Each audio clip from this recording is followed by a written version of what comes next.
একশত হাদিস সবটি খরচ যে হানিফা ভুল করছে, এই ভুলকে শুদ্ধ করিয়া আশরাফির নাম বসায়া ১০০ হাদিস মুখস্থ করে দিলেন, সেইটার নামে ইমাম বুখারী। চিল্লায় বলেন তো। গ্রেট মুফতি হিসাবে ওনাকে ঘোষণা করা হইল। উনি আইসা বললেন, খবর খান বুখারে আইসা বললেন, বুখারের বাচ্চা বলল যে কি নাম বলে, আমার সন্তানদেরকে আপনি বুখারি আমার বাসায় আয়া পড়ায় দেন।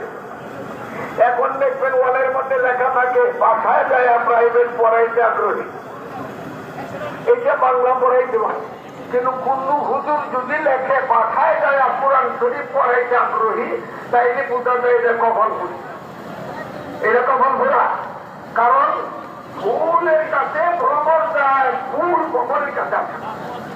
কথা দেখি না ধরে বলেন। হাসিনা যদি খবর দিত আপনাদেরকে যে আমি গণভবনে যাচ্ছি, তাইলে আপনারা তো ভোট দিতে আনন্দ লাগতে মরে গেছেন। কথা দেখি না ধরে ভাব না।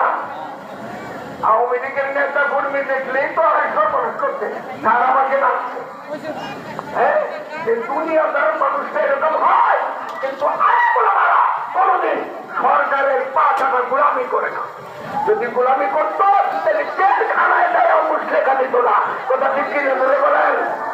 মুসলেখা দেয় নাই, ওই নবীর গোষ্ঠী, ইমান ওয়ালা গোষ্ঠী, রসুলের গোষ্ঠী, নবীর গোষ্ঠী, কালমা লা ইলাহা ইল্লাল্লাহ মুহাম্মাদুর রাসূলুল্লাহ গোষ্ঠী, এটা বেহেশতের গোষ্ঠী। চিল্লায় কথা সুবহানাল্লাহ।